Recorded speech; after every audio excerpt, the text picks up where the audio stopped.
मुख्यमंत्री योगी आदित्यनाथ की अध्यक्षता में मंगलवार को लोक भवन में कैबिनेट की बैठक हुई। बैठक में 9 अहम प्रस्तावों को मंजूरी मिली है। परिवहन विभाग के द्वारा एनसीआर के लोगों को राहत देते हुए रोड टैक्स में छूट के लिए 4 राज्यों से करार को लेकर लाए गए प्रस्ताव पर भी कैबिनेट ने मोहर लगा दी है। और इसके साथ ही साथ ललितपुर में जेल बनाने और बेसिक शिक्षा में डायरेक्ट बेनिफिट समेत कई अहम प्रस्तावों को भी कैबिनेट से मंजूरी मिल गई है।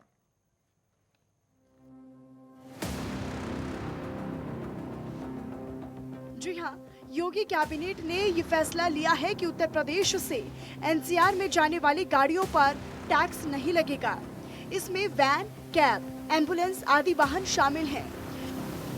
4 राज्यों ने आपस में टैक्स माफ करने का समझौता किया है। इससे जनता को भी राहत मिलेगी, लेकिन इससे राज्य सरकार पर 12 करोड़ रुपए का व्यय भार भी बढ़ेगा। परिवहन राज्य मंत्री स्वतंत्र प्रभार दयाशंकर सिंह ने बैठक के बाद ये कहा कि इससे प्रदेश सरकार के राजस्व में 12 करोड़ रुपए की भी कमी आएगी। लेकिन सरकार के इस कदम से लाखों लोगों को फायदा होगा।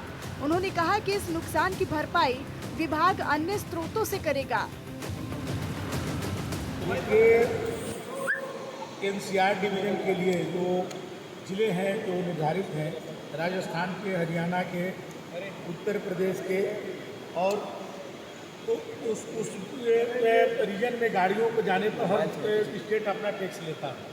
तो एक समझौता हुआ हम लोग के एनसीआर के चारों स्टेटों में, दिल्ली, हरियाणा, राजस्थान, उत्तर प्रदेश, कि हम लोग के बीच की जो गाड़ियां हैं, जैसे स्कूली वैन है, टैक्सी कैब है या हॉस्पिटल में चलने वाली गाड़ियां हैं, उस पर हम लोग कोई भी टैक्स नहीं।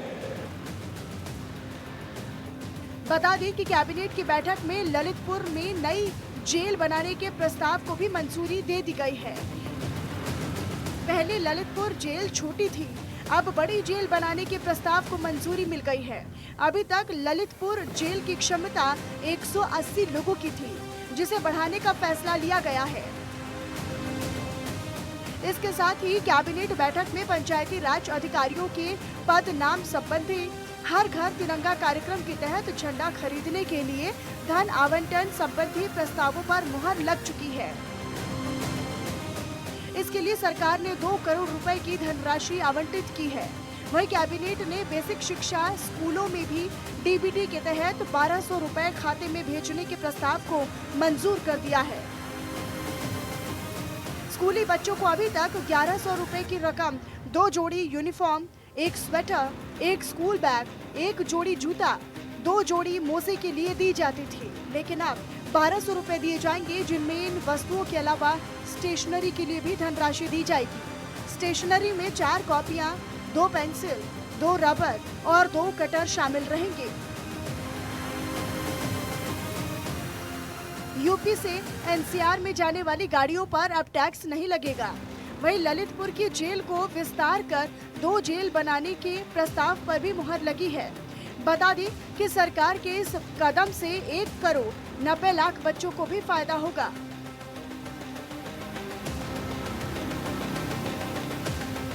हमारा ललितपुर में एक नई जेल बननी है, उसका एक प्रस्ताव था, उस पर से चर्चा हुई है।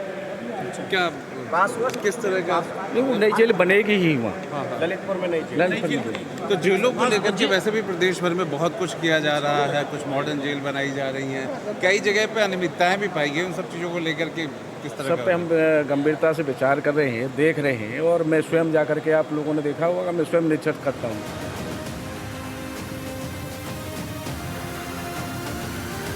यूपी कैबिनेट के फैसले की बात की जाए तो यह फैसला पश्चिम के लाखों लोगों को सीधे फायदा पहुंचाने के साथ ही साथ लाखों बच्चों को खुश कर देने वाला है। इसके साथ ही ग्रामीण सचिवालयों की मजबूती से ग्रामीणों को लाभ मिलने वाली संभावना दिखती है। कुल मिलाकर ये फैसले जनता के लिए आगे चलकर बेहद ही महत्वपूर्ण साबित होंगे। हर घर तिरंगा को भी सरकार ने बेहतर बनाने में कमी नहीं छोड़ी है। Desk report, network 10।